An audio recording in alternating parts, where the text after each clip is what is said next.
नमस्कार साथियों। आज हम एनसीईआरटी कक्षा 8 विज्ञान के पाठ संश्लेषित रेसे और प्लास्टिक के बारे में जानेंगे। साथियों, इस पाठ में हम जानेंगे कि संश्लेषित रेसे क्या होते हैं, यह कितने प्रकार के होते हैं तथा इनके क्या गुणधर्म हैं। साथ ही इस पाठ में हम प्लास्टिक तथा प्लास्टिक के गुणधर्म और इसका पर्यावरण पर प्रभाव भी जानेंगे। दोस्तों, आज की विज्ञान यात्रा प्रारंभ करते हैं और सबसे पहले बात करते हैं संश्लेषित रेशों की। ये वो रेशे हैं जो प्रकृति से नहीं बल्कि इंसानों द्वारा लैब में बनाए जाते हैं। इन्हें रासायनिक प्रक्रियाओं द्वारा तैयार किया जाता है, जैसे खिलाड़ी की चमकदार स्पोर्ट्स शर्ट या फिर तुम्हारे स्कूल का मजबूत बैग।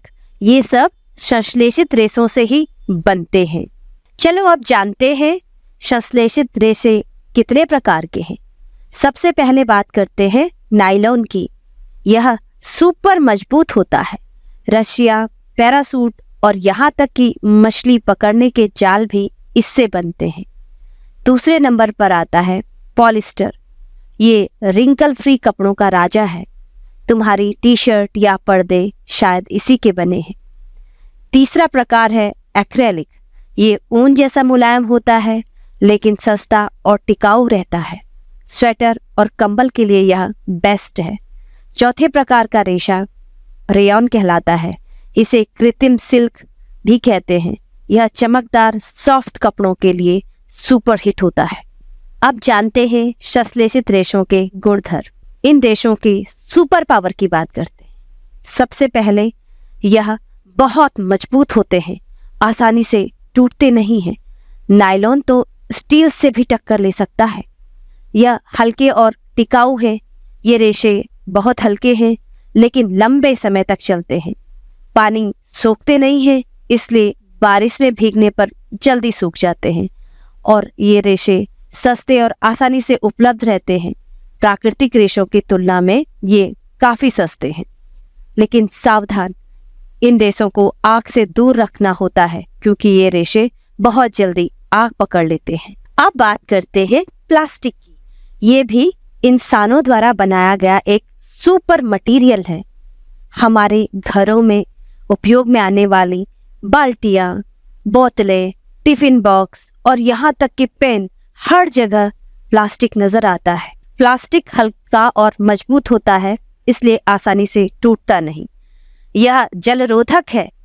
पानी से कहता है मुझसे दूर रहो। सस्ता है और ढालने में आसान है, इसीलिए किसी भी आकार में ढाला जा सकता है। यह गैर प्रतिक्रियाशील है। खाने पीने की चीज़ों के साथ रिएक्ट नहीं करता, इसीलिए कई सारे बर्तन, टिफिन हमारे प्लास्टिक के बने होते हैं। प्लास्टिक ऊष्मा और विद्युत के कुचालक है, इसलिए बिजली के तार प्लास्टिक से ढके होते हैं। खाना बनाने वाले पात्रों के हत्थे भी प्लास्टिक के बने होते हैं ताकि इससे ऊष्मा का स्थानांतरण न हो सके। चिकित्सा के क्षेत्र में भी प्लास्टिक का बहुत उपयोग होता है। दवा की गोलियों को पैक करने, घावों को सीने हेतु धागा बनाने, सिरिंज, चिकित्सकों के दस्ताने और विभिन्न प्रकार के चिकित्सकीय यंत्र इससे बनते हैं। माइक्रोवेव ओवन में भोजन पकाने हेतु विशिष्ट बर्तन तथा नॉन स्टिकी बर्तन भी टेफ्लॉन नामक प्लास्टिक से बनाए जाते हैं। यद्यपि संश्लेषित रेशे आसानी से आग पकड़ लेते हैं, परंतु यह जानना रोचक है कि आग बुझाने वाले कर्मचारियों के परिधान पर मेलामाइन प्लास्टिक की परत चढ़ा दी जाती है जो उसे अग्निरोधक बनाती है। लेकिन दोस्तों, प्लास्टिक नाम के इस सुपर हीरो की एक बहुत बड़ी कमजोरी है। प्लास्टिक की कमजोरी यह है कि यह आसानी से नष्ट नहीं होता और ये पर्यावरण को नुकसान पहुंचा सकता है। प्लास्टिक का कचरा नदियों, समुद्रों और जंगलों में फैल जाता है, जिससे जानवरों और पौधों को भी खतरा होता है। तो इसके लिए हम क्या कर सकते हैं? बच्चों, इसके लिए हमें 5R का नियम पालन करना चाहिए। 5R का पहला R कहता है रिफ्यूज, मना करना। ऐसे उत्पादों या सामग्रियों को न अपनाने का विकल्प जो हमारे लिए अनावश्यक हैं या जिनका हमारे पास उपयोग नहीं है। दूसरा, रिड्यूस अर्थात कम करना, उत्पादों और सामग्रियों का उपयोग कम मात्रा में करना। तीसरा आर है रीयूज, अर्थात पुनः उपयोग करना। प्लास्टिक के उत्पादों या सामग्रियों को उनके पहले उपयोग से अलग तरीके से उपयोग करना। चौथा आर आता है रीपर्पज, अर्थात पुनर्प्रयोजन करना, किसी वस्तु या सामग्री को एक अलग उपयोग के लिए परिवर्तित करना।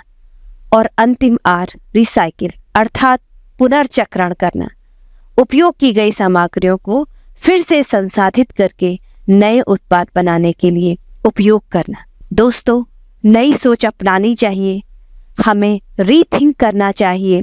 प्लास्टिक के बैग की जगह पर कपड़े के थैलों का इस्तेमाल करना चाहिए। प्लास्टिक की थैलियाँ सड़क पर अथवा जंगलों में नहीं फेंकनी चाहिए। तो दोस्तों, नई सोच अपनाओ, प्लास्टिक के बैग की जगह कपड़े के थैले इस्तेमाल में लाओ। प्लास्टिक की थैलियों को जलाशयों, सड़क अथवा जंगल में नहीं फेंको। प्लास्टिक पदार्थों का उपयोग कम से कम करो।